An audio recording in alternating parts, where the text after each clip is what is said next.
श्री गणेशाय नमः। श्री गुरुभ्यो नमः। यस्य स्मृत्याचन मोक्त्या तपो यज्ञ क्रियादिषु न्यूनम संपूर्णताम याति सद्यो वंदे तमच्युतम।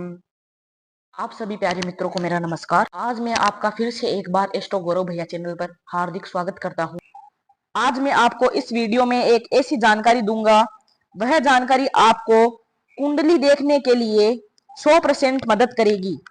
तो इस वीडियो को ध्यान से पूरा जरूर देखना, क्योंकि इसी वीडियो में हम जानने वाले हैं कुंडली के 12 भावों के बारे में कि किस भाव से क्या देखा जाता है। तो शुरू करते हैं। अगर आप इस चैनल में नए हो तो चैनल को सब्सक्राइब जरूर कर लेना। सर्वप्रथम प्रथम भाव, जो कि यह होता है प्रथम भाव, इसे हम लग्न भी कहते हैं। लग्न। अब कुंडली में चाहे यहाँ पर कोई भी नंबर लिखा हो, चाहे यहाँ पर 11, 12, 10, 8, 7, 9, कितने भी जो नंबर लिखे हो उनसे कुछ फर्क नहीं पड़ेगा। हमेशा यही प्रथम भाव रहेगा, तथा ये द्वितीय रहेगा, ये तृतीय रहेगा, ये चतुर्थ रहेगा, ये पंचम रहेगा, ये षष्ठम रहेगा, ये सप्तम रहेगा, ये अष्टम रहेगा, ये नवम रहेगा, ये दसम रहेगा, ये एकादश रहेगा, ये द्वादशवां भाव रहेगा। इसलिए यहाँ पर चाहे यहाँ पर कोई भी अंक हो, इससे कुछ फर्क नहीं पड़ता, ये हमेशा स्थिर रहेंगे, यानी यहीं पर रहेंगे। तो दोस्तों, हम इस प्रथम भाव अर्थात लग्न के बारे में जानते हैं। इससे क्या क्या चीजें विचारणीय है, इससे क्या क्या देखा जाता है। तो प्रथम भाव से हमारे देखा जाता है पहला रूप अर्थात बनावट। शरीर की बनावट कैसी होगी, अर्थात शरीर की आकृति कैसी होगी, चेहरे की आकृति कैसी होगी, चेहरा सुंदर होगा या नहीं होगा। और रंग, रंग भी इसी से देखा जाता है। रंग अर्थात व्यक्ति का रंग कैसा होगा, गोरा होगा, काला होगा या भूरा रंग होगा। तीसरा है स्वास्थ्य। दोस्तों, स्वास्थ्य भी इसी भाव से देखा जाता है, प्रथम भाव से। हमारे इस प्रथम भाव से क्रूर अथवा शांत का भी पता लगाया जा सकता है कि व्यक्ति क्रूर है अर्थात गुस्सैल स्वभाव का व्यक्ति है या शांत स्वभाव का व्यक्ति है। तथा मस्तक के बारे में भी इसी से पता लगा जा सकता है कि मस्तक की बनावट कैसी होगी। इसके बाद में हमारा व्यक्तित्व विचार। इस प्रथम भाव से जो व्यक्ति है उसके व्यक्तित्व का पता लगाया जा सकता है, उसके सोच विचार इत्यादि का पता भी इसी भाव से लगाया जा सकता है, प्रथम भाव से। इसके आगे प्रारंभिक जीवन। जो व्यक्ति का प्रारंभ का जीवन होता है अर्थात बचपन के समय का, उस समय का पता भी इसी भाव से लगाया जा सकता है। इसके बाद में पूर्व दिशा, इसके बारे में भी प्रथम भाव से हम ज्ञात कर सकते हैं। अब है हमारा द्वितीय भाव, जो कि यह है हमारा द्वितीय भाव। ये हमेशा स्थिर रहते हैं, यहीं पर रहेगा हमेशा द्वितीय भाव, चाहे कोई भी नंबर आ जाए यहाँ पर। इसे धन भाव भी बोलते हैं, धन भाव। इसे धन भाव भी कहा जाता है। धन संग्रह के बारे में, यानी कि व्यक्ति धन को कितना संभाल पाएगा, अपने पास कितना सुरक्षित रख पाएगा, अर्थात वह अपने जीवन में कितना धन इकट्ठा कर पाएगा, इत्यादि का विचार द्वितीय भाव से होता है। अब कुटुंब, कुटुंब का विचार भी इसी भाव से होता है। संचित धन अर्थात इकट्ठा किया गया धन, वह उसके पास कितना होगा, इसका भी पता द्वितीय भाव से लगाया जाता है। तथा इसके आगे है आर्थिक परेशानी। व्यक्ति को अपने जीवन में कोई आर्थिक परेशानी का तो सामना नहीं करना पड़ेगा। आर्थिक परेशानी अर्थात अर्थ से संबंधित अर्थात धन से संबंधित परेशानी जो होती है उसको हम आर्थिक परेशानी बोलते हैं। व्यक्ति को अपने जीवन में आर्थिक परेशानी का सामना तो नहीं करना पड़ेगा। इसके बाद में है आर्थिक रूप से सफल। आर्थिक रूप से सफलता का मतलब है जो व्यक्ति है वह धन के मामले में परिपूर्ण होगा, अर्थात उसके पास धन बहुत होगा या धन की कुछ कमी नहीं होगी। इसके आगे है जीवन में दुर्घटना। जो जीवन में दुर्घटना है वो भी इसी से पता लगाया जा सकता है। अब है मृत्यु के समय की बीमारी, अर्थात जब व्यक्ति बीमारी के कारण से मृत्यु को प्राप्त हो जाएगा, उस समय की जो बीमारी होगी उसका पता भी हम द्वितीय भाव से लगा सकते हैं। इत्यादि का पता इसी भाव से लगाया जा सकता है। यह मृत्यु से पहले की बीमारी का पता लगाया जा सकता है इस भाव से, इसलिए इस भाव को मार्केस भाव भी कहते हैं। इस भाव को मार्केस भाव भी कहते हैं।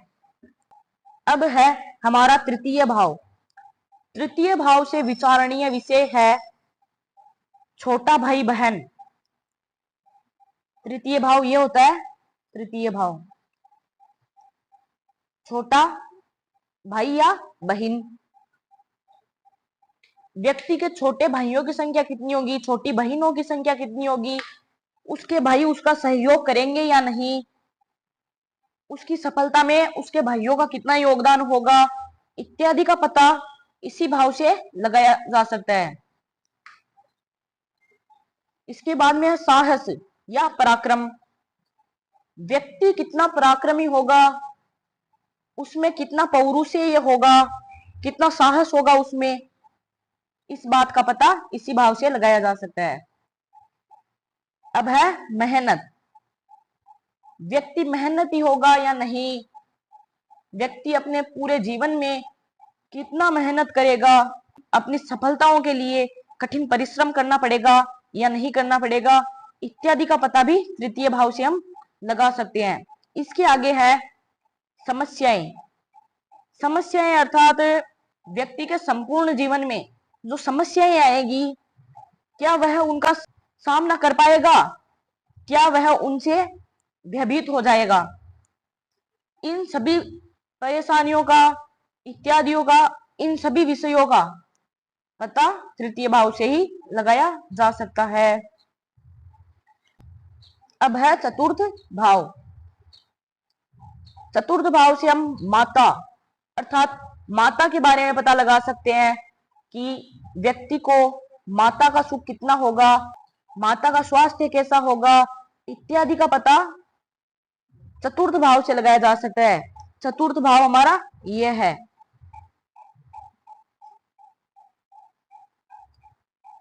इसके बाद है मन। मन का पता भी चतुर्थ भाव से लगाया जा सकता है। मनोव्यथा, मन से चिंतित होना इत्यादि का पता चतुर्थ भाव से लगाया जा सकता है। इसके आगे संपत्ति। व्यक्ति के पास संपत्ति कितनी होगी, पैतृक होगी या स्थिर होगी, इन सभी चीजों का पता भी चतुर्थ भाव से लगाते हैं। इसके बाद में है सुख दुख। व्यक्ति कितना सुखी होगा, सुख संपन्न होगा या दुख से परिपूर्ण होगा, इत्यादि का पता भी चतुर्थ भाव से लगाया जा सकता है। इसके बाद में है वाहन। वाहनों का पता चतुर्थ भाव से हम लगा सकते हैं। पशु, पशुओं का पता भी इसी भाव से लगाया जा सकता है। अब घर का सुख। व्यक्ति को घर का सुख कब मिलेगा, अर्थात अपना घर कब मिलेगा, इस सभी चीजों का पता चतुर्थ भाव से पता लगाया जा सकता है। हृदय रोग। हृदय का रोग भी चतुर्थ भाव से हम देख सकते हैं। चतुर्थ भाव से हृदय का रोग भी देखा जाता है। इसके बाद में उत्तर दिशा, इसका पता चतुर्थ भाव से ही लगाया जा सकता है। इसके आगे है हमारा पंचम भाव। अगर आपको वीडियो अच्छी लग रही है तो सब्सक्राइब जरूर कर ले। पंचम भाव से विचारणीय विषय है, पहले देख लेते हैं पंचम भाव यह होता है, यह पंचम भाव है हमारा। पंचम भाव से विचारणीय विषय है विद्या। व्यक्ति अपने जीवन में कितनी विद्या अर्जित कर पाएगा, तथा संतान। संतान का पता पंचम भाव से लगाया जा सकता है। इसके आगे है शास्त्र का ज्ञान। व्यक्ति शास्त्र में रुचि रखने वाला होगा या नहीं होगा, शास्त्रों का ज्ञान उसे होगा या नहीं होगा, इन सभी चीजों का पता भी पंचम भाव से हम लगा सकते हैं। इसके आगे है प्रेम संबंध। प्रेम संबंध, व्यक्ति अपने जीवन में प्रेम संबंध रखेगा या नहीं रखेगा, इसका पता भी पंचम भाव से लगा सकते हैं। इसके आगे है हार्ट अटैक जैसी समस्याएं, जैसे हार्ट अटैक हो गया इत्यादि जैसी समस्याएं होती है, उनका पता भी हम पंचम भाव से लगा सकते हैं। अब हमारा अगला है षष्ठम भाव। षष्ठम भाव होता है यह हमारा षष्ठम भाव होता है। अब इससे हम पता क्या क्या लगा सकते हैं, इससे विचारणीय विषय क्या क्या है, ये हम देख लेते हैं। इससे हम शत्रु अर्थात शत्रुओं की संख्या, शत्रुओं पर हमारी विजय, शत्रुओं पर व्यक्ति की विजय, शत्रु व्यक्ति पर हावी हो जाए या शत्रुओं से धनार्जन इत्यादि के बारे में भी हम षष्ठम भाव से पता लगा सकते हैं। इसके बाद में है रोग। जो रोग होते हैं, छोटे मोटे बीमारियां हो गई इत्यादि हो गए रोग, चर्म रोग हो गए इत्यादि के बारे में भी हम षष्ठम भाव से पता लगा सकते हैं। इसके आगे है दुर्घटना। दुर्घटना हो गई जैसे एक्सीडेंट हो गया कोई भी, इसके बारे में भी पता हम षष्ठम भाव से लगा सकते हैं। ऋण, व्यक्ति कितना कर्ज में रहेगा इत्यादि का भी पता षष्ठम भाव से लगाया जाता है। धोखा, षष्ठम भाव से यह भी पता लगा सकते हैं कि कोई हमारे साथ छल कपट अर्थात धोखा तो नहीं कर रहा है, कोई विश्वासघात तो नहीं कर रहा है, इसका पता षष्ठम भाव से लगा सकते हैं। पेट के रोग, जो पेट के रोग होते हैं उनका पता भी षष्ठम भाव से लगाया जाता है। इसके आगे है हमारा सप्तम भाव, जो कि यह है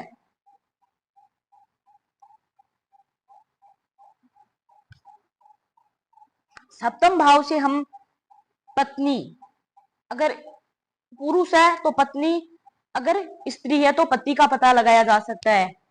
पति के रंग रूप के बारे में पता लगाया जा सकता है, स्वभाव के बारे में पता लगाया जा सकता है, उसके शरीर की बनावट के बारे में पता लगाया जा सकता है, उसके स्वभाव के बारे में पता लगाया जा सकता है, इत्यादि विषय विचारणीय है सप्तम भाव से। इसके आगे है विवाह।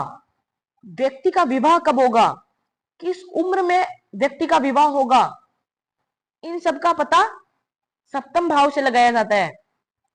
इसके आगे है संबंध, जो पति पत्नी है उनके बीच संबंध कैसे होंगे। इसके आगे है पार्टनर। पार्टनर अर्थात किसी भी चीज का पार्टनर ले लो आप, बिजनेस पार्टनर हो गया इत्यादि, जो पता भी सप्तम भाव से हम लगा सकते हैं।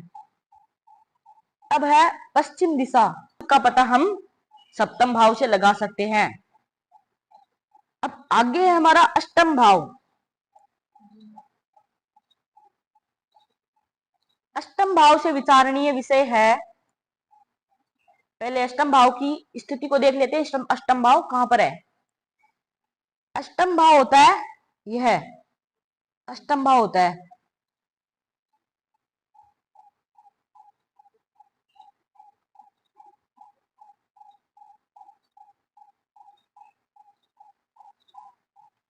अष्टम भाव से विचारणीय विषय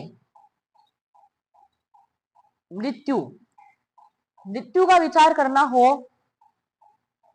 अर्थात मृत्यु तुल्य कष्ट का भी विचार करना हो तो हम अष्टम भाव से कर सकते हैं। इसके आगे है दुख।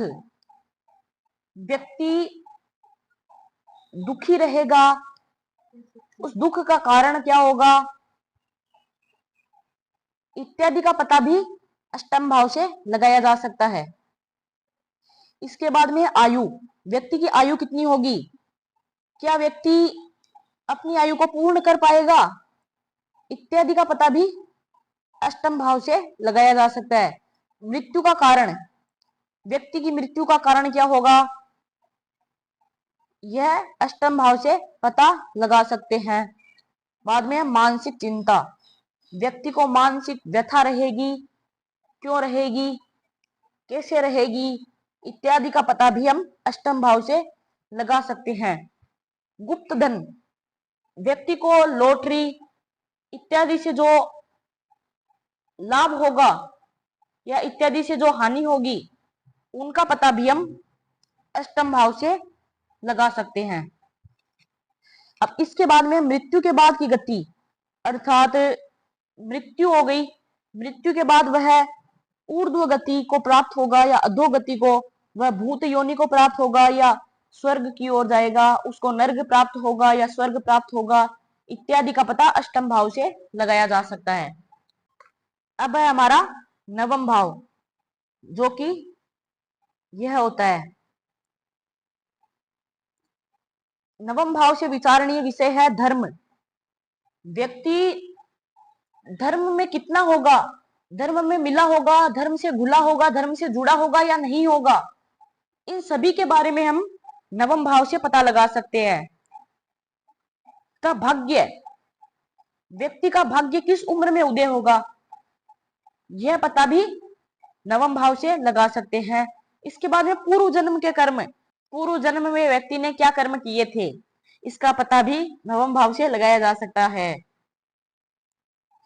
इसके आगे है धार्मिक प्रवृत्ति, व्यक्ति कितना धर्म में प्रवृत्त होगा, इसके बारे में हम नवम भाव से पता लगा सकते हैं। धार्मिक प्रवृत्ति अर्थात उसको धर्म में रुचि कितनी होगी, वह धर्म को कितना मानने वाला होगा, व्यक्ति धार्मिक होगा या नहीं होगा, इसका पता नवम भाव से लगाते हैं।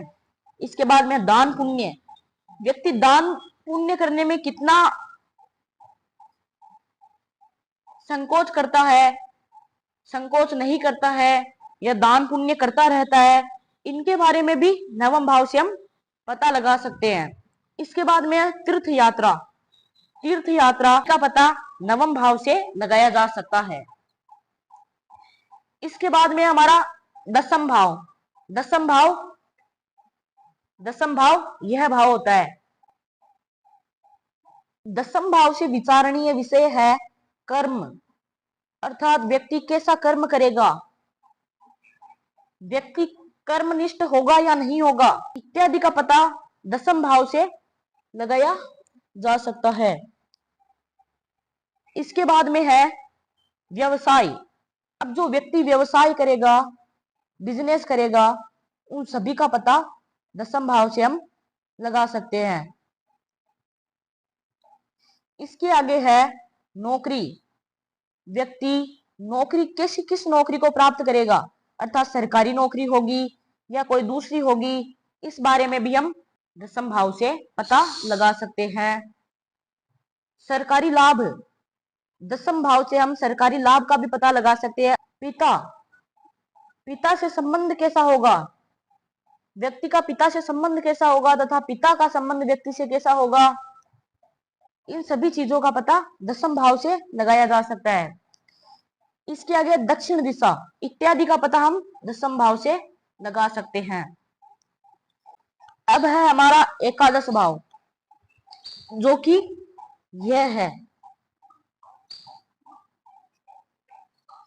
अब एकादश भाव से विचारणीय विषय है लाभ।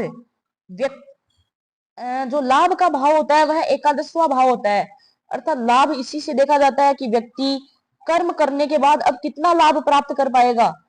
ये 10वां भाव हमने बताया कर्म का भाव है, अब कर्म के बाद ही किसी व्यक्ति को लाभ प्राप्त हो सकता है, इसलिए ये लाभ का भाव है कि व्यक्ति कर्म करने के बाद में कितना लाभ प्राप्त कर पाएगा, क्या वह उसने जो कर्म किए हैं उनसे उसे लाभ कम हुआ है या लाभ कर्म से अधिक हुआ है, इन सभी चीजों का पता भी एकादश भाव से लगाया जा सकता है।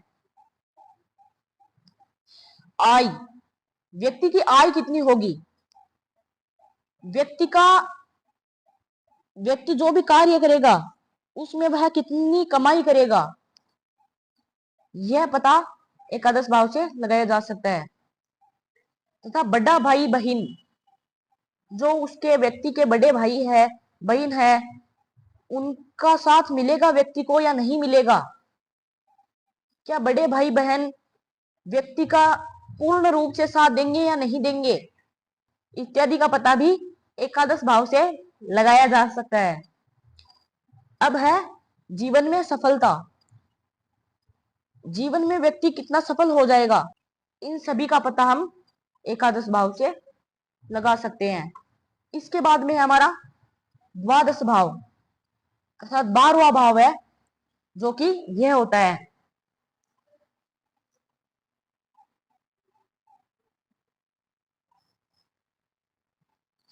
इस भाव से विचारणीय विषय है खर्च, कि व्यक्ति खर्च कितना करेगा।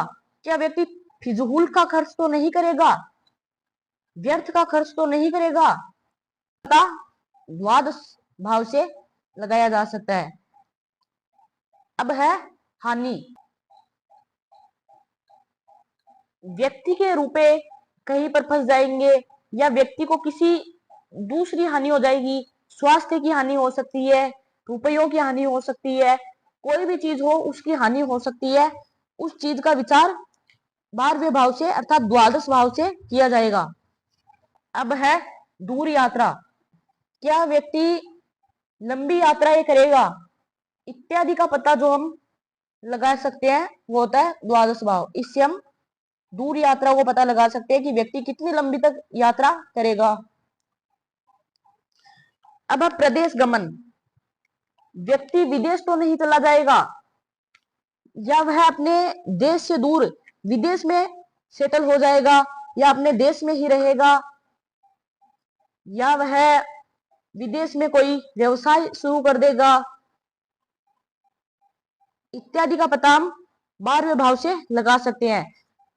अगर आपको जानकारी अच्छी लगी तो चैनल को सब्सक्राइब जरूर कर लेना।